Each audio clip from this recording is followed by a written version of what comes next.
అన్నదాత అన్నదాత మీ అన్నదాత, చెమటోడ్చి ఆహారాన్నందించే రైతన్నా, అనునిత్యం నీ కండదండగా నిలిచే నేస్తం ఎవరన్నా. అన్నదాత అన్నదాత మీ అన్నదాత.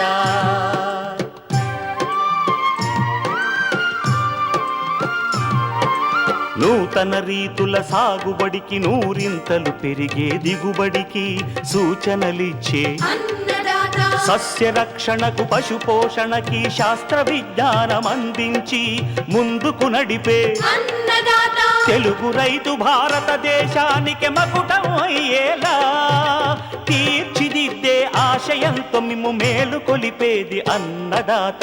అన్నదాత అన్నదాత మీ అన్నదాత. అన్నదాత అన్నదాత మీ అన్నదాత. అన్నదాత ప్రేక్షకులకు నమస్కారం. ఈనాటి ముఖ్యాంశాలు: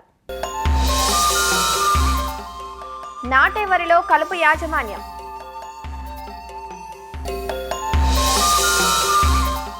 చేమదుంప సాగులో మెలకువలు,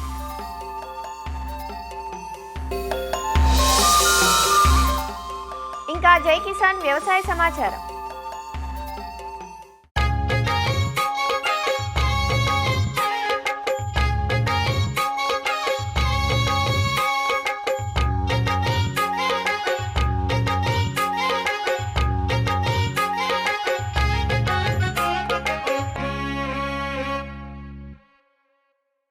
ఈ సంవత్సరం ఉన్న వాతావరణ పరిస్థితులు, వర్షాభావం వంటి కారణాలతో వరి సాగు కొంత ఆలస్యంగా ప్రారంభమైంది. సాధారణంగా ఈ సమయానికి వరి నాట్లు ముమ్మరంగా జరగాల్సి ఉండగా, ఇప్పుడు మాత్రం చాలామంది రైతులు నారుమళ్లు పోసుకోవడంలో తలమునకలై ఉన్నారు. నీటి వసతి ఉన్న ప్రాంతాలలో ఇప్పటికే నారు పోసుకున్న రైతులు నాటేందుకు సమాయత్తమవుతున్నారు. ఈ సమయంలో రైతులు దృష్టి పెట్టుకోవాల్సిన అంశం కలుపు. కలుపు నివారణకు ఇవాళ ఎన్నో రకాల కలుపు మందులు అందుబాటులోకి వచ్చాయి. నాటిన వెంటనే వాడేవి, కలుపు మొలిచాక వాడేవి, గడ్డి జాతికి వెడల్పాకుకు తుంగ నివారణకు వాడుకునేందుకు కలుపు మందులు అందుబాటులో ఉన్నాయి. అయితే ఏ కలుపు మందును ఎప్పుడు వాడాలి, ఎలా వాడాలి, ఏ కలుపు జాతికి వాడుతున్నాం అన్న విషయాలను పూర్తిగా అవగాహన చేసుకున్నాకే వాడాలి. అలానే పూర్తిగా మందులపైనే ఆధారపడకుండా సమగ్ర పద్ధతుల్లో భాగంగా వాడుకోవటం అన్ని రకాలుగా శ్రేయస్కరం. వరి నారుమడిలో నాటే వరిలో కలుపు నివారణ గురించి హైదరాబాద్లోని విశ్రాంత కలుపు నిపుణులు డాక్టర్ అట్లూరి సుబ్రహ్మణ్యేశ్వరరావు నుంచి తెలుసుకుందాం. మాగాణి వరి ఉభయ తెలుగు రాష్ట్రాల్లో కూడా మనం నారు పెంచుకుని ప్రధాన పొలంలో నాటుకుంటాం. ఇక్కడ కూడా ఈ కలుపు ఉధృతి అనేది చూసుకుంటే రెండుగా ఉంటుంది. ఒకటి ఏంటంటే వరి నారుమళ్లలోనూ కలుపు వస్తుంది. వరి నారుమళ్లలో కనుక మనం సకాలంలో కనుక కలుపు నిర్మూలన చేసుకోకపోతే 100% కలుపు ప్రధాన పొలంలో వచ్చేది ఈ నారుమడి నుంచే వస్తుందని చెప్పి పరిశోధనలో తేలింది. వరి నారుమడులు సాధారణంగా ఏంటంటే రైతు సోదరులు రెండుగా పోస్తూ ఉంటారు. ఒకటి ఏంటంటే మెట్ట నారుమడి, రెండవది దంప నారుమడి. ఒకటి మెట్ట నారుమడి పోసినప్పుడు ఏంటంటే వరి విత్తిన వెంటనే లేక 48 గంటల లోపు ఇక పెండిమితిలి అనే మందు వాడుకోవచ్చు. అది ఎకరానికి 1 లీటర్ రకం నారుమడికి. అట్లాగే ప్రిట్లాక్లోర్ అనే మందు వాడుకోవచ్చు, పైరోసల్ఫరాన్ అనే మందు. ఇదన్నీ కూడా మనం విత్తిన వెంటనే 48 గంటల్లో వాడుకోవచ్చు.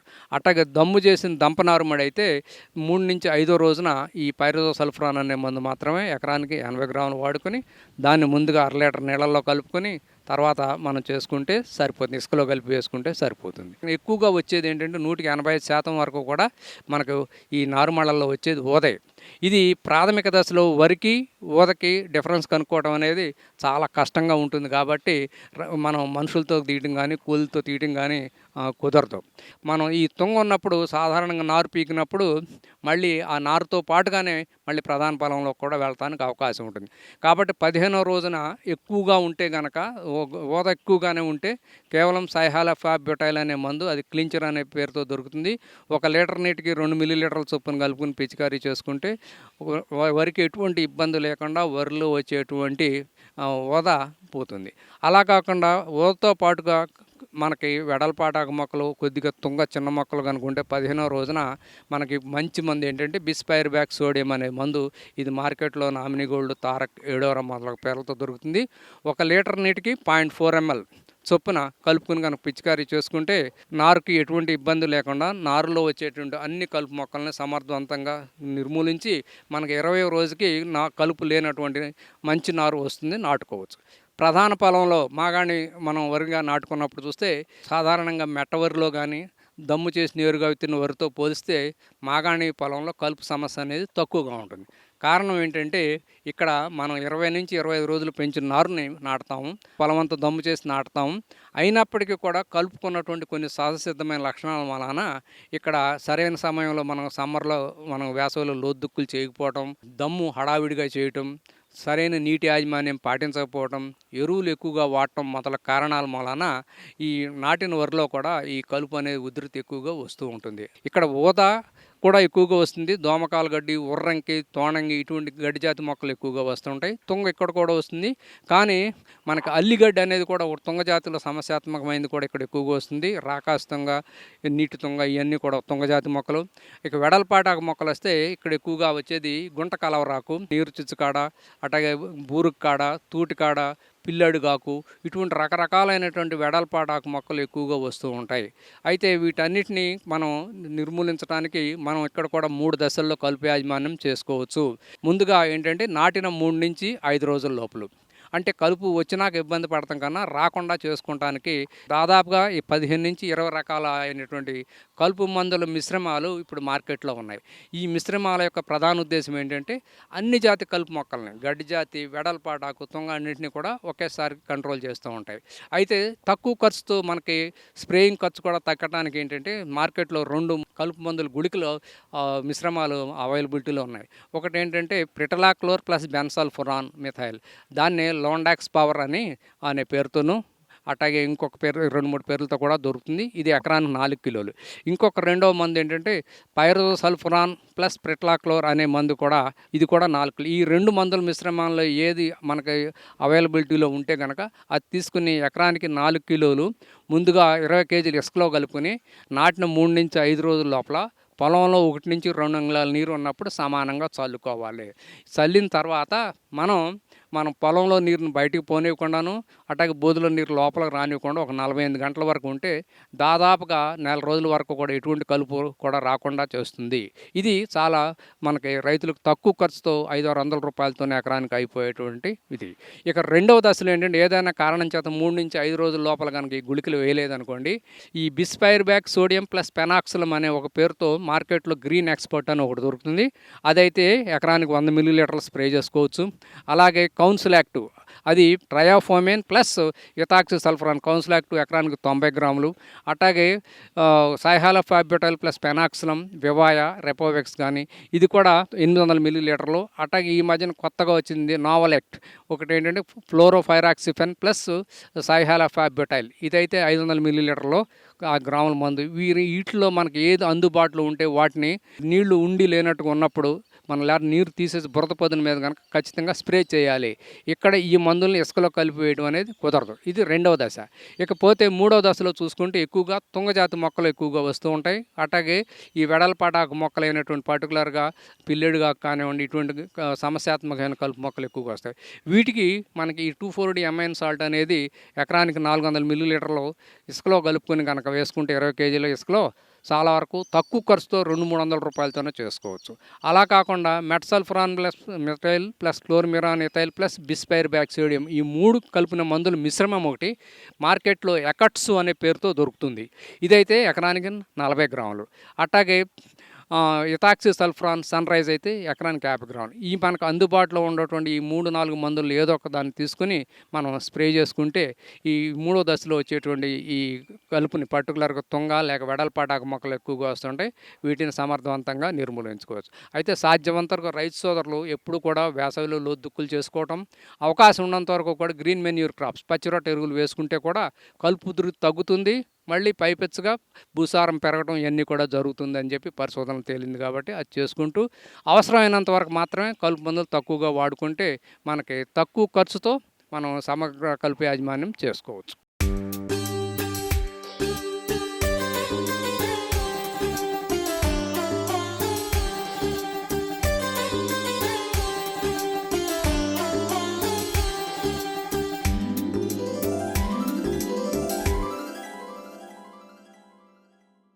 ఏ కూరగాయలైనా కోతకు వచ్చిన తర్వాత ఎక్కువ కాలం నిల్వ ఉండవు. దీంతో ధరలు ఎలా ఉన్నా రైతు తెగనమ్ముకోవాల్సి వస్తుంది. అయితే కంద, చామ, అల్లం వంటి దుంప పంటలు మాత్రం అలా కాదు. నేల లోపల పెరిగే దుంపలను మార్కెట్ ధరల అనుకూలతను బట్టి 4 నుంచి 6 వారాలు ఆలస్యంగానైనా తవ్వుకోవచ్చు. దుంప పంటల్లో చామగడ్డకు చీడపీడల సమస్య తక్కువ. తెలుగు రాష్ట్రాల్లోని అన్ని ప్రాంతాల్లోనూ చేమదుంపను సాగు చేస్తున్నారు. చేమగడ్డను ఏడాదికి 2 సీజన్లలో సాగు చేస్తారు. వర్షాకాలపు పంటగా జూన్, జూలై మొదలు సెప్టెంబర్, అక్టోబర్ వరకు కూడా సాగు చేస్తారు. మంచి యాజమాన్యంతో ఎకరాకు చేమ నుంచి 10 టన్నులకు పైగా దిగుబడి పొందే అవకాశం ఉందంటూ చేమ సాగుకు ఉపక్రమించే రైతులు ఎలాంటి యాజమాన్యం చేపట్టాలో తెలియజేస్తున్నారు పశ్చిమ గోదావరి జిల్లా కొవ్వూరు ఉద్యాన పరిశోధనా స్థానం ప్రధాన శాస్త్రవేత్త డాక్టర్ మమత. మన రాష్ట్రంలో పండించేటువంటి దుంపజాతి పంటల్లో చామ కూడా ప్రధానమైనది. సాగుకు అన్ని రకాలైనటువంటి నేలలు అనుకూలము. ముఖ్యంగా నీటి సదుపాయం ఉండి మురుగునీరు పోయేటువంటి సదుపాయం ఉన్నటువంటి నేలలన్నింటిలో కూడా మనం చామను సమర్థవంతంగా సాగు చేసుకోవచ్చు. ఇకపోతే రకాలు చూసుకున్నట్లయితే మనకి చామలో ప్రధానంగా భావపురి, అలాగే సతముఖి, ఇంకా మనకి గోదావరి చామ అనేటువంటి రకాలు ప్రాముఖ్యత పొందినవి. ముఖ్యంగా విత్తనం మోతాదు కనుక చూసుకున్నట్లయితే ఎకరానికి 300 నుంచి 400 కిలోల వరకు కూడా విత్తనం అవసరం ఉంటుంది. అయితే మనం తల్లిదుంపల్ని అలాగే పిల్లదుంపల్ని కూడా మనం విత్తనంగా వాడుకోవచ్చు. అయితే విత్తనాన్ని మనం నాటుకునే ముందు విత్తన శుద్ధి అనేది తప్పనిసరిగా చేసుకోవాలి. దీని కొరకు కాపర్ ఆక్సిక్లోరైడ్ ఒక 5 గ్రాములు 1 లీటర్ నీటిలో కలిపినటువంటి మందు ద్రావణంలో 15 నిమిషాల సేపు ముంచి తర్వాత ఆరనిచ్చి మనం విత్తనాన్ని నాటుకోవాలి. ఇక పిల్లదుంపలు నాటుకున్నట్లయితే మనము నేరుగా ఒక దుంపని నాటుకుంటే సరిపోతుంది. అలా కాకుండా తల్లిదుంపని కనుక విత్తనంగా వాడుకోవాలనుకుంటే కనుక ఎక్కడైతే కణుపు భాగం ఉందో ఆ భాగం ఉండేటట్టుగా తల్లిదుంపలను ముక్కలుగా కోసుకుని కూడా మనము విత్తనంగా వాడుకోవచ్చు. ఇక నాటే దూరాన్ని కనుక చూసుకున్నట్లయితే మనము ఏదైతే ఈ దీర్ఘకాలిక రకం అనుకున్నామో దానికి చూసిన 45 సెంటీమీటర్ల దూరం ఉండేటట్లుగా, అంటే మొక్కకి కానీ అలాగే వరుసకి మధ్యలో 45 సెంటీమీటర్ల దూరం ఉండేటట్లుగా నాటుకోవాలి. అలా కాకుండా మనకి స్వల్పకాలిక రకం అంటే మనకి వరుసకి 45 సెంటీమీటర్లు, మొక్కకి మధ్య 30 సెంటీమీటర్లు దూరం ఉండేటట్టుగా దుంపల్ని 2 నుంచి 2.5 అంగుళాల లోతులో నాటుకొని మనం మట్టి కప్పి తేలికపాటి తడి ఇవ్వాలన్నమాట. మొదటిసారి తడి ఇచ్చినప్పుడు బ్యూటాక్లోర్ అనే మందు 2 లీటర్లు, లేకపోతే పెండిమిథాల్ అనే మందు 1.3 లీటర్లు ఒక ఎకరానికి చొప్పున ఇసుకలో కలిపి మనము చల్లుకున్నట్లయితే పంట తొలి దశల్లో కలుపుని సమర్థవంతంగా నివారించడానికి అవకాశం ఉంది. తర్వాత కూలీలతో మనము పల్చగా మొలిచినటువంటి కలుపుని ఎప్పటికప్పుడు 2-3 సార్లు తీయించినట్లయితే కలుపుని సమర్థవంతంగా నివారించుకోవచ్చు. ఇక మనకి ఎరువుల యాజమాన్యం కనుక చూసుకున్నట్లయితే ముఖ్యంగా ఈ చామకి మనము ఆఖరి దుక్కిలో బావుగా చీకినటువంటి పశువుల ఎరువు 10 టన్నులతో పాటుగా సింగిల్ సూపర్ ఫాస్ఫేట్ను 150 కిలోలు ఒక ఎకరానికి చొప్పున కలపవలసి ఉంటుంది.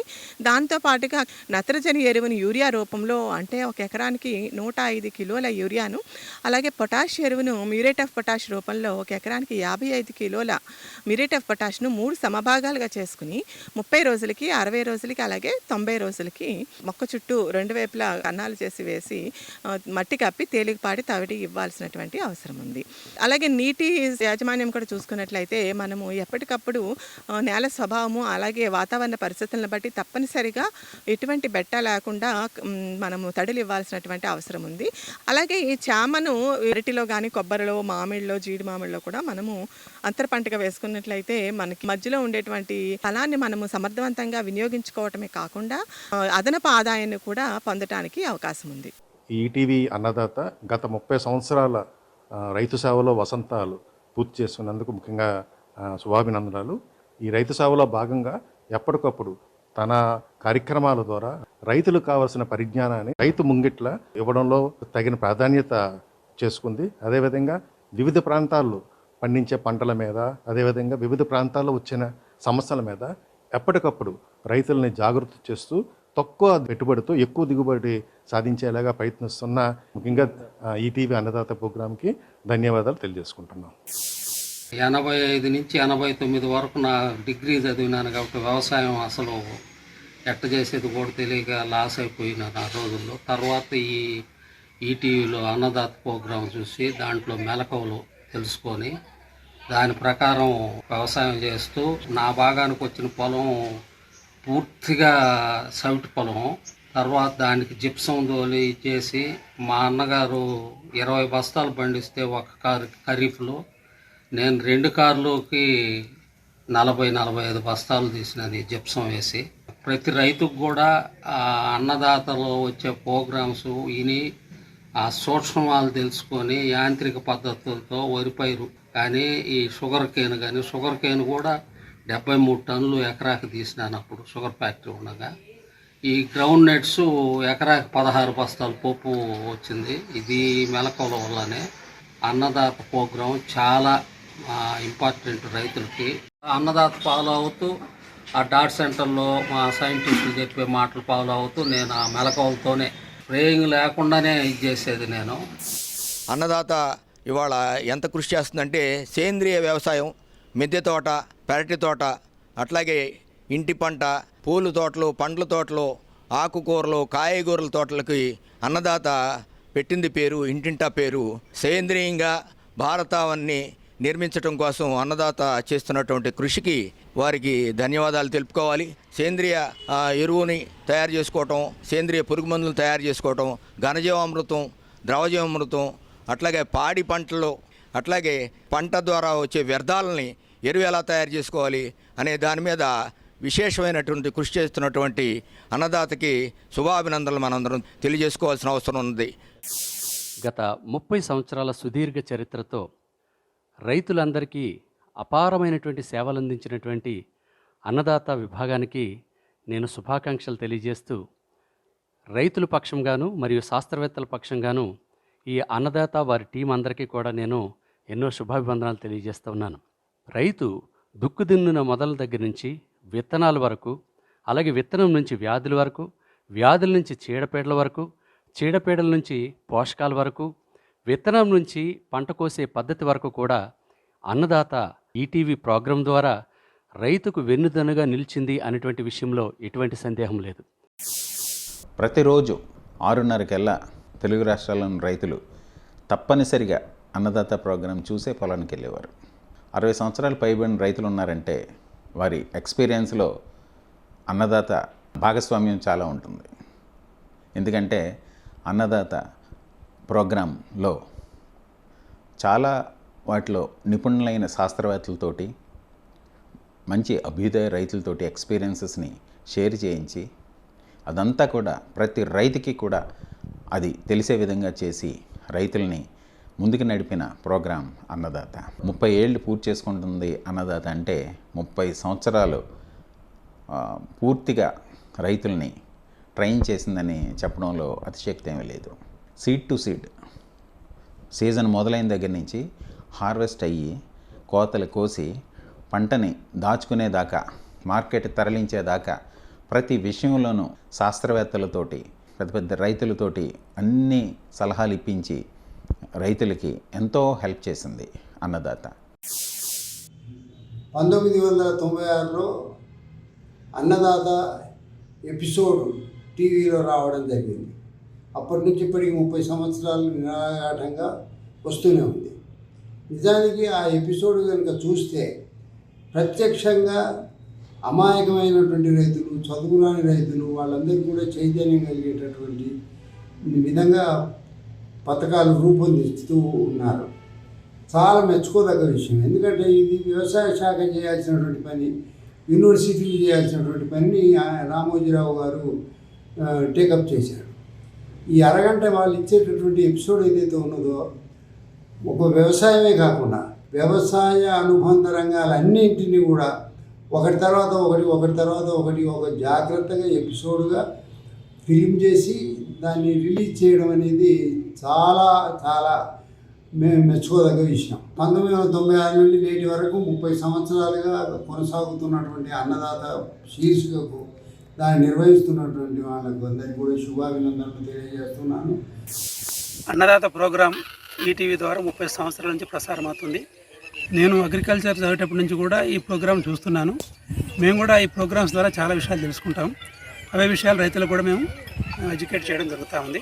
30 ఏళ్ల సందర్భంగా అన్నదాతకి ఈటీవీకి శుభాకాంక్షలు తెలుపుకుంటూ ఈ కార్యక్రమం రైతు సోదరులందరూ కూడా ఈ కార్యక్రమం చూసినట్లయితే వాళ్ళు తప్పనిసరిగా వారి యొక్క అగ్రికల్చర్ సంబంధించినటువంటి అన్ని విషయాలు మెలకువలన్నీ కూడా తెలుసుకోవడానికి అవకాశం ఉంటుంది.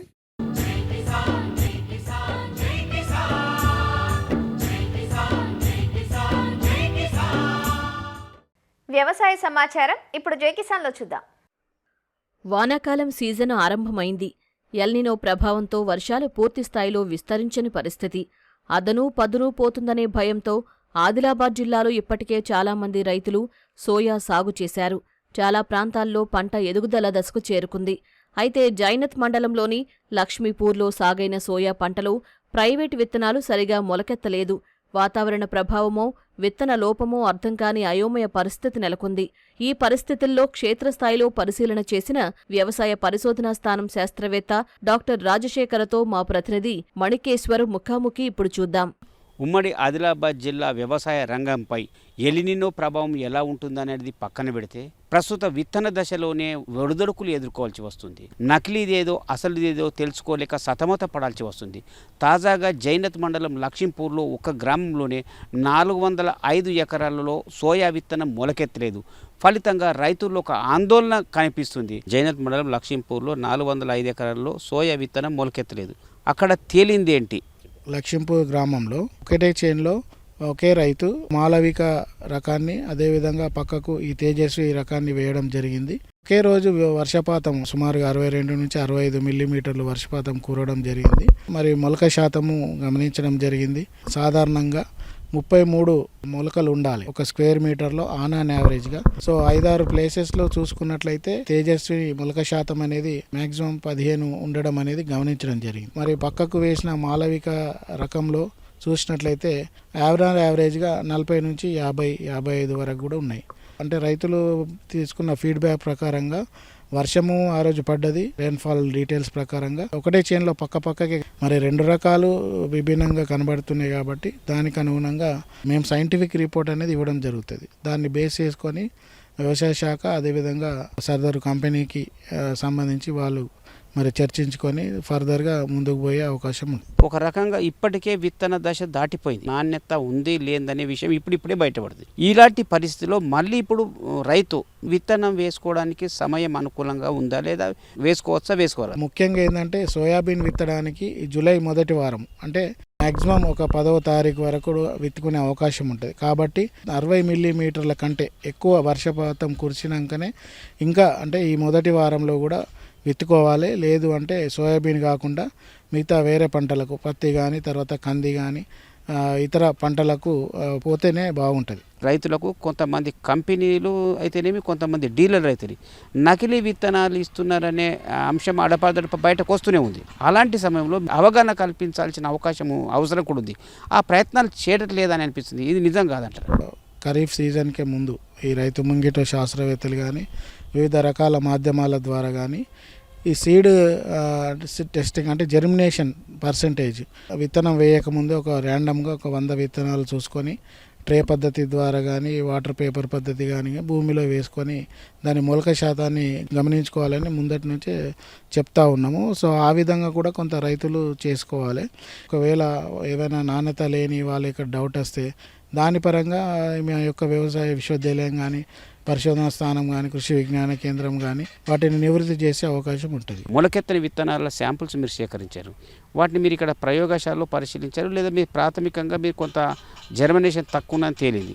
ఒకవేళ అది నిజమని తేలితే ఏం జరుగుతుందంటే పరిణామం ప్రభుత్వం నుంచి కానీ లేదా వ్యవసాయ శాఖ నుంచి కానీ? భూమిలోనే వేసిన దాని ప్రకారం కాకుండా మిగిలి ఉన్న విత్తన శాంపుల్స్ని కూడా ల్యాబ్ టెస్టింగ్ కూడా పంపించమని చెప్పడం జరిగింది. నాసీ రకము అని తేలినట్లయితే అది ఫర్దర్గా మార్కెట్లో రాకుండా రైతులకు అందజేయకుండా తగు చర్యలు తీసుకునే అవకాశం ఉంటుంది. రైతులకు జరిగిన నష్టాన్ని ఎట్లా పూడ్చాలంటారు సార్?